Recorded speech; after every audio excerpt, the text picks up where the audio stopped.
Okay, people, first chapter, the fundamentals. In this chapter, we're going to cover the basic fundamentals of electricity and start to get an understanding of how it moves through a circuit. We'll look at a couple of formulas that we can use in the field, but not too many, so don't freak out, it's cool. We're going to start off with some voltage types and transformer formations in the real world, and we're going to look at how the protective earth is used.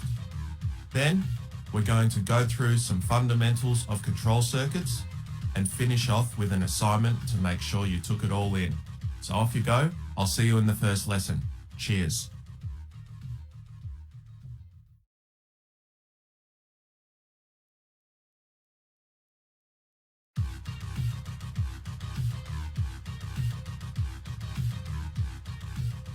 Welcome to this video on the fundamentals of electricity. There is a formula sheet attached for you guys to follow along with and download, or you can write it out by hand if you like to get the hang of visualizing the formulas. Okay, so we want to touch on the basics of voltage, current, resistance, and power. What is voltage and current and resistance, and how do they make power? Now, there are plenty of scientific and technical ways to explain what they are and how they work, but let's try and visualize them in a way that makes it easier to understand. Voltage can be thought of as water in a dam. The higher the volume of water, the higher the voltage. Current can be represented by a river here. Dry at the moment, but we'll add some water in a minute. Here, our dam wall represents the resistance against the water in the dam. The more resistance against the water, the less current we have in the river downstream. Let's look at this example in more detail. If we open our dam wall a little, that is to say we resist most of the water, but let a little through, we will have a small current of water, say a trickle in our river. And if you were on the banks of this river, which is probably like a little stream at the moment, you would think, hey, this river is not that powerful. Now, if we opened those dam walls all the way and provided no resistance to the volume of water in the dam, what do you think would happen to the current in the river? It would get much stronger, this time creating a powerful river. Now, a side note here, people. The riverbed can represent our electrical conductor. As our riverbed carries the water current, our electrical conductor too carries our electrical current. And if the water current is too large for the riverbed to carry, it's obvious that the banks of the river will flood and cause damage. Just like if our electrical conductor is not big enough to carry the size of the electrical current, the conductor will break down and cause damage too. Now, this relationship between voltage, resistance, current and power, and how they affect one another can be explained in a mathematical way too.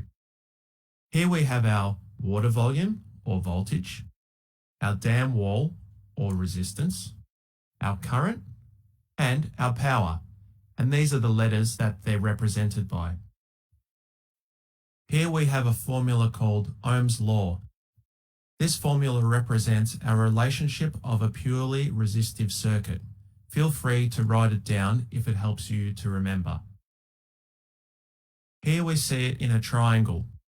If we want to work out for I, current, and we have our voltage and resistance values, we would say I equals V on R.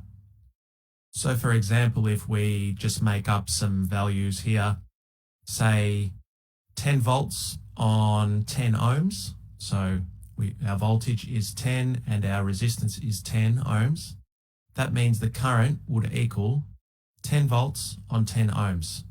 So that would equal 1 amp. Amps is the unit of measurement for current.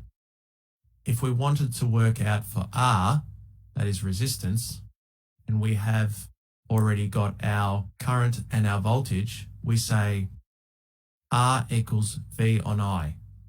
So we just did it back the other way. See that? So R would equal 10 ohms, ohms being the unit of measurement for resistance. And for V, well, that would be V equals I times R, which would be 10 volts. Do you guys see how that works? It's a cool way to see that formula in a triangle like that, and it makes it easier to work out different values. Now, what if we want to work out the amount of power we have? For a single phase circuit, and don't worry if you don't know what that means yet, we will be going over that throughout the course. So our power formula would be P equals V times I minus losses. But we're going to assume that this is a perfect world and we don't have any losses, so we'll forget about them just for the minute. We don't want to get too mathy straight up. After all, we're going to be looking at losses later in the course anyway. So P equals V times I. This formula can be used to work out the power of a simple electric circuit. So obviously we need to know the voltage and current first to be able to work out the power. That's where our multimeter comes in. We can use it to measure our volts and current. Once we know the values of V and I, then we have our power in watts, as we see here. Watts being the unit of measurement for power. So, for example, with the values of 10 volts and 1 amp, P equals 10 times 1, 10 watts. This formula can also be visualized in a triangle and used exactly the same way as our Ohm's law triangle. See that? If we are thinking about supplying electrical loads of an installation, we could draw comparisons to the way we would think about supplying drinking water to livestock. The more livestock we have, the bigger the riverbed would need to be, so that there is enough water for every animal to drink. Just like electrical loads, the more load we have, the bigger the electrical conductor needs to be able to carry the required current to all these components. Okay guys, well done on getting through this lesson.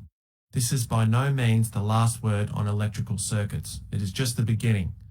Circuits can get very complex and have many different influences acting on them. We have covered purely resistive circuits, but if you're a beginner, this is a good way to get you to start to think about the installation in a practical sense by relating it to something as easy as a river. So go make yourself a cup of tea and I'll see you in the next video.